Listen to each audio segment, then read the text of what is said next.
So I'm going to show you how I get these sculptures into Photogrammetry, so to make them into 3D objects. So what I'm going to use, I've just discovered that I can use Substance Sampler for Photogrammetry. I've been using Substance Sampler, Painter and Designer for over 6 years now. I didn't actually realize, I think it's a new feature that it's got Photogrammetry options, so I'm going to show you this now. The reason why I'm doing it is basically I want my real life sculptures, these cement casts, and I want to be able to put them into, say, an application like Sketchfab so people can see them on my website if they want to purchase them or they want to just view them on my website all the way around interactively. So Photogrammetry will give me a good way to do that. I also want to scale them. So obviously scaling sculptures is a kind of age-old problem, and it used to have to people had to measure out the original sculpture and then make a new one. So now with things like scaling and 3D print technology, I can capture these objects in Photogrammetry and scale them down or even scale them up. So what I want to do with these is actually make mini versions of these and sort of cast them, probably cold cast them or cast them in resins and things. So they're like little things people can buy in boxes of my arts that are kind of miniaturized versions of these. So just if anyone doesn't know what Photogrammetry is, it's just a way to capture a 3D image. It's like a 3D scan, but we can do it on our phone. So it's very easy. We can just take lots and lots of pictures around it. I'm going to show you that next, and I'm going to show you that using Substance Sampler. There are other Photogrammetry options out there, loads and loads of other programs like Meshroom. I've used that in the past to do a sculpture for an art commission I was doing with James Watt. We needed to scan his head in and remake it. James Watt, the inventor, from Greenock, if you want to check that out. And there's other ways you can capture images as well using things like Gaussian splatter and NRFs. But at the moment, correct me if I'm wrong, I'll keep track of the technology, but Photogrammetry seems to be the kind of best go-to option for sort of single objects, detailed objects. So these sculptures are they're made with clay. I made them originally with clay. I used elements such as 3D prints, as you can see here, this little symbol here, and these are inline skate bearings, so I like using found things and also traditional clay sculptures. Then I made a kind of neoprene layer over it, a neoprene sort of thin layer, skin as it were, and then I used a gypsum, sort of a plaster, to make a shell around it, and then I halved the shell and then I poured in cement. So this is actually Portland cement, which gives a really nice effect. It gives a lot of uncertain things and things that you're not expecting, which are really good. So these sculptures kind of are to do with sort of legends and things perhaps in the future or things in the past. These are called ice heads, and they're kind of tied in with technology and the sort of wild landscapes of Scotland that I currently live in Scotland. And Portland cement's a great thing to experiment with. And also it's painted, the face is painted with acrylic. Okay, so the reason what I want to do with this, again, is to get them into 3D. People can view them in real time. And also I want to scale these down and then use my 3D printer to print them out and then recast them as miniatures as a kind of thing, an artwork in itself. So next I'm going to go to Substance Sampler. So here's Substance Sampler. If you don't have Adobe Substance Suite, you can do a 30-day trial, and then it's a subscription afterwards. I definitely recommend it for texturing and especially Substance Painter, and Substance Sampler is amazing as well.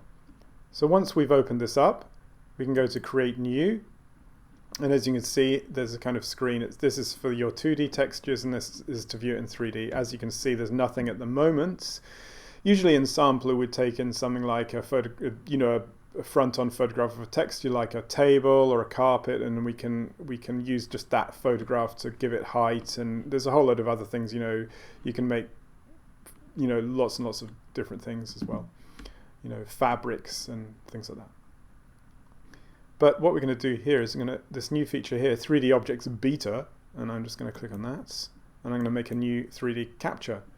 Now it's going to ask me to import the data set, and it has a lot of tips and hints about how to photograph Photogrammetry, which is what I'm going to just quickly talk about now. It's an art in itself, but if I click on this image here,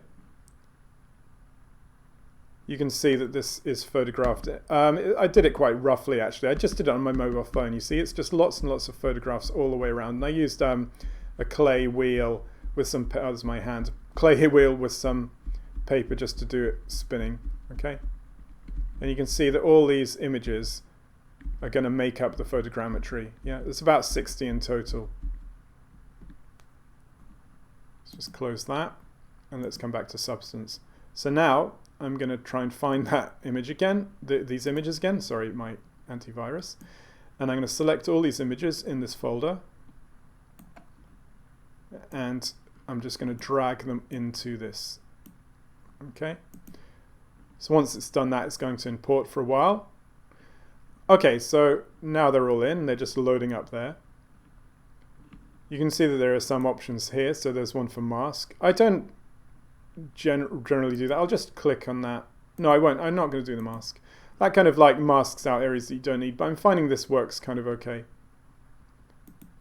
I'm going to go to basic. So the name is photo group 1. Okay, I'll just call that sculpture.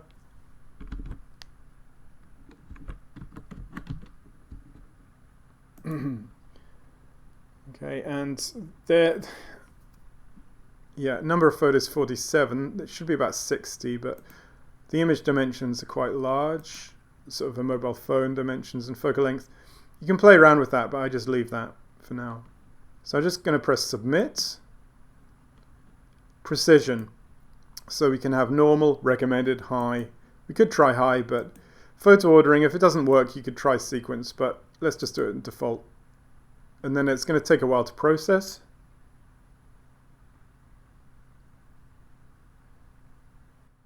So once it scans, it gives this. It can give an image. This is one image, it's not a line. You can explore images below, so you can find out which images didn't work. So this one didn't, yeah, because it was taken from above and it wasn't, yeah. But if you can see in the viewport here, I left click and drag my mouse. You can see all the little cameras like stars or whatever around it. These are all the points of the cameras. You can't select them, of course, because they're static. And if you zoom in, you can see the what's called the point cloud. And it looks okay. Some areas have less, such as the heads. Zoom in there. I can't pan it, actually, I don't think. Yes, the head area doesn't seem to have so much, but it's doing okay. So we've got settings. We can show the bounding box. Okay, we can increase and decrease that by using these drags, but I don't need to do that. Geometry details. So we've got raw, which is going to be really high, I think. Full, high. I'm going to go for medium. The reason why I'm doing medium, because I want it to be real time. And then I'm just going to press submit and wait for a while. So once it's made the mesh, you can see that it comes up with this lovely replication of the real sculpture. Now there are a number of things you can do here in the right. You can reduce the face count, and you can also turn on normal baking height, baking, everything else off there as well. You can also do things like you can reduce the surface regularity and change the decimation. So basically that means that if we reduce this, the planes will have less polygons, etc. You can do a whole load of things here. I'm actually not, because at this point in time my computer's giving a bit of a bug. This does take a lot of memory, and some of these things you can actually do in the processing in actual Substance Sampler as well. We can look at the different settings here. We can go to wireframe. So we can look at the wireframe just to check that. We can also check the UVs. And we can also just check it on solid. I'll take it back to material. One thing I want to do is also investigate more the texture reprojection, but I don't want to do it now because this is kind of slowing my computer down a bit. 2048, that will be okay. And then all I do now is just add this to project, and it'll take me back to the main Substance Sampler screen where I can do things there. Just name it whatever. So now we're in Sampler, the real sampler, And by the way, I kept it at 50,000 polygons, the original scan. You can reduce it in the post-processing, and you can also post-process it once you've got into Sampler. I'd recommend doing it here because if it crashes, then as long as you've saved it, it's you're going to be able to retrieve it. This does take quite a lot of memory in your computer, so it can crash. So you can go to mesh processing down there. I'm not going to do that. I'm just going to leave it how it is. You can, just for this demo, I might fiddle around with it later. Another thing is that with this poly count, I can actually reduce it in a 3D program like Blender and then reproject the texture onto the lower mesh, and it may give more of a controllable mesh reduction. You can see on the right we've got the texture, the base color texture. That's all there is. If you're used to Sampler, you're used to seeing other things here. So once we've done this photogrammetry, we have to do a few things to get the normal and everything working. Just go to layers, and I'm just going to add something called channel switcher. Channel switch, which is here. And just click there. You can see now it's split these up. We just have to do something here. So on output channel, we have to put it onto scan 1. I'm not sure what scan 2, 3 is, but scan 1 works. So once we've done that, we're going to add, if you've used Sampler before, we're going to add basically image to material.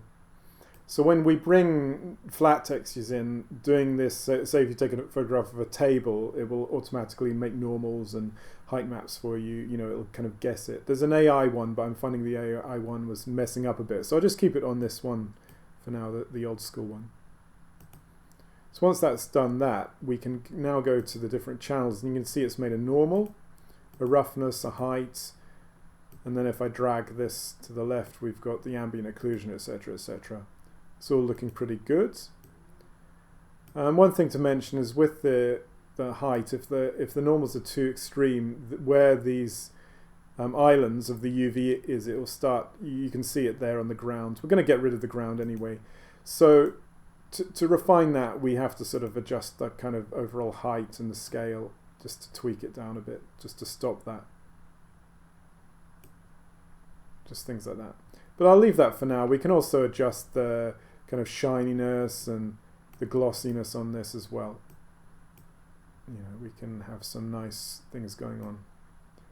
But as I say, I'm just going to leave it for now. You can fiddle around with this with your own models as well. You can also add things like masks and things and do complex things like that. They'll enable you to sort of make certain areas shiny and things like that. But for now, this is looking pretty nice. So now we can export it. So we're not only just exporting these textures like we normally do in Substance Sampler, we're now going to export the mesh. So we just go up here, File, Export, and remember to save your file because this is quite memory intense. I'm just going to put this in, I'm just going to call this Original 2, and I'm going to put it in this one for now. And it's going to create a subfolder. If you tick this, it'll create a subfolder there, so it'll keep everything good. At the moment we've got Mesh Settings, FBX, and Material Settings. So click on Material Settings. We've got Substance Designer file, Substance Asset file. So I'm going to do sbsar because I'm going to try and put it into Substance Painter next. If you click here, you can also export as JPEGs like we would do if we're just taking it to Blender. But for now, I'm going to keep it on sbsar and see how that's going to go. I'm also going to export JPEGs as well, but I'll just do that without the video. You know, it's easy to do that. That's the width and height. 2048 is okay, and you can untick anything you don't want, etc., etc. And I'm just going to export.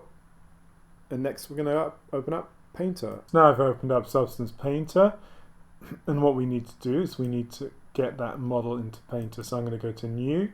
I'll keep it on 1024 for now. And I'm going to select the model, so it's in this one here. So there's the model, Original 2. And I'll just press OK. Make sure that everything is all good.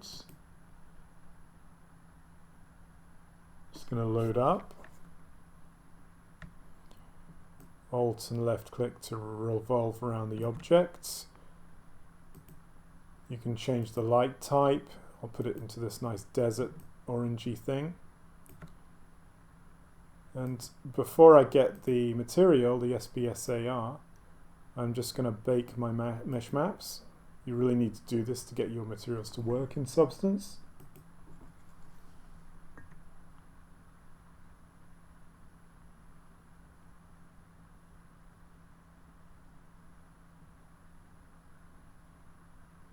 Once it's cycled there, I'll go back to Painter.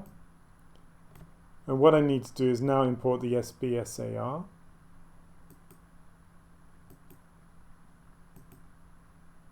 And you should be able to see it there, so I'll click on that. And original 2, and it's just coming as base material. It's not going to allow me to select anything else anyway, and I'll just keep that for Project Untitled.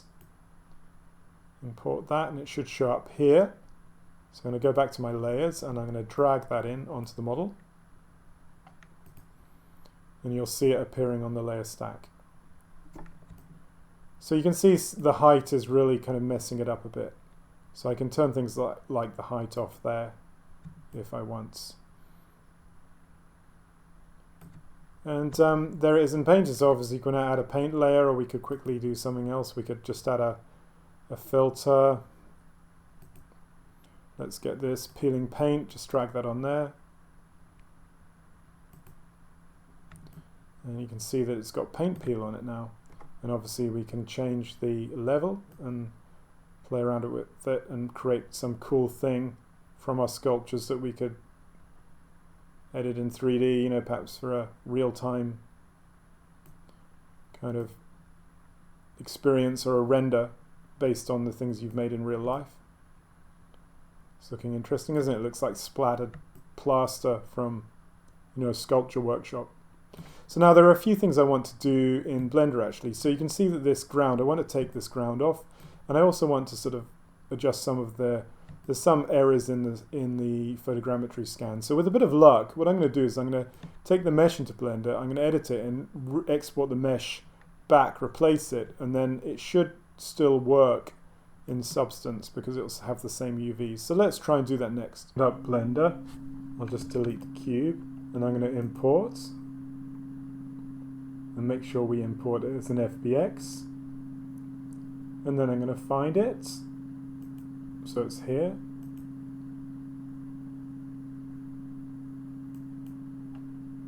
So once we've imported it in the shader editor, if we click on texture material preview, we can see that it's got the base color in it. So in Blender, what I want to do is adjust the mesh. So you can see some areas here, for example, if I go to edit mode by pressing tab, you can see that this is indented. It's not really indented in the actual sculpture. And then I want to get rid of this ground. So firstly, to get rid of this ground, there are ways you can select this. So if I hover over here and I'm going to go to select, and I'm going to select select linked, and I'm going to go to linked, and I'm going to select by UVs. Okay, that's kind of the easiest way to do it because it sort of splits it up around the edge. So I'm just going to delete all that, and then I'll just do the same and just gradually go around selecting everything. Again, UVs, see? So it's stopping on the base of the foot.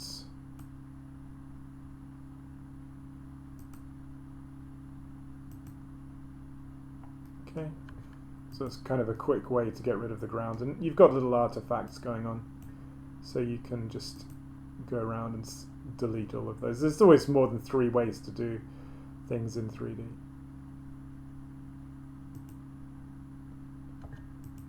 And you just select and just delete all the stuff around. So that's a kind of quick way to start getting rid of the grounds.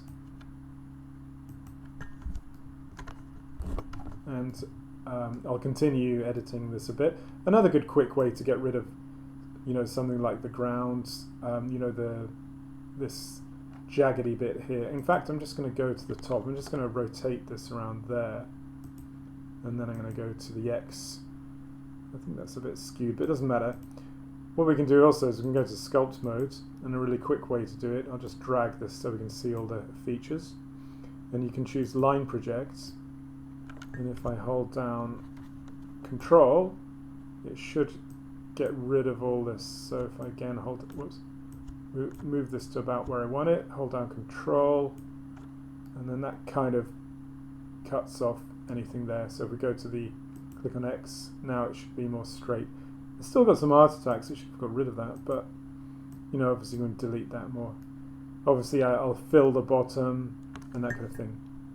So I'm going to go to sculpt mode now, and what I can do is I can sort of play around with the sculpt tools. If you're familiar with Blender, I can smooth areas like that just to get it right. And you want to be looking at your real sculpture, your real life thing while you're doing it. You know, right click to readjust the strength, to take down the strength and that kind of thing. So obviously this just little bits and pieces that may not be in the original sculpture that you just want to tidy up. And you can even smooth some, you know, real sort of, you know, so I don't like that. And again, always refer to your real sculpture. And again, tidy up these edges by deleting them. So just delete the vertexes, yeah. So I'll just continue doing that. And what I'm going to do is when that's finished, what I'll do, you need to export it as an FBX again. And make sure when you export it, you're going to write over this. But I recommend taking a copy of that so you've got the original as well, and just put that into a sort of subfolder, call it "Don't Touch" or something. Okay, so you want to copy this, put it into a new folder, and then just write over that one. So I won't click that now, but I'll just tidy this up, and then I'll try and get that into Painter with a modified version, and it should still work because it should still have the UVs on it. Let's see how that goes. So now I've opened Painter again, and I'm going to do that process again for you. So I'm just going to go to New and just select. And what you can see is I've put the Don't Touch folder, so don't change that. And this is the amended one I did in Blender.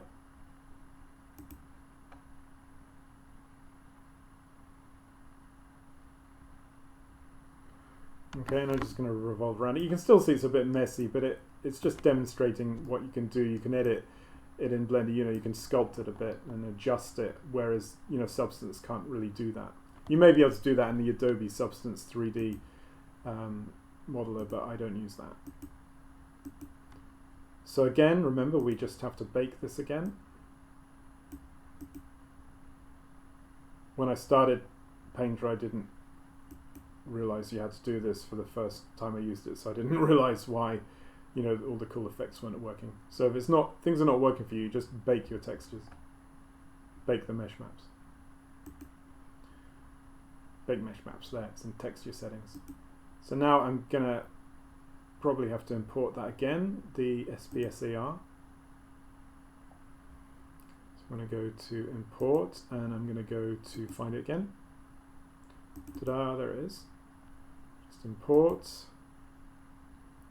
and drag that on, and let's see if it's going to be okay. And it's okay because I didn't change the UV map, I just deleted and sculpted some of the elements. So as long as you don't have DIN Tupper one on Blender, which changes your mesh, it's going to retain your UVs. So that's a way you can get the edited mesh from Blender into Substance Painter. Yeah, just take the hide off because it wasn't doing any favors. So that's the video, and also if you want to go get more help with the process, there's loads of videos in YouTube, and Adobe has this good page. I'll put the link in the description. It's this long one here, and that's got all the features you need sort of in the process as well, and it's got a nice little video at the end. So that's the end of the sort of photogrammetry capturing process. So that's the end of this video, but the next video I'm going to look at outputting this model to, say, Sketchfab, see if it's going to work with 50,000 polygons. If not, I'm going to show you how to reduce it in Blender. And then the video after that, I'm going to show you how to scale it down as a 3D print, so you can get your sculptures scaled down from big things to miniaturization. Thanks very much for watching this. Subscribe and close that little thing there. Subscribe, comments and questions welcome, feedback, and remember, check out my How to Make Cities of the Imagination Kindle ebook, which is really good if I don't say so myself. Thank you so much, and bye for now.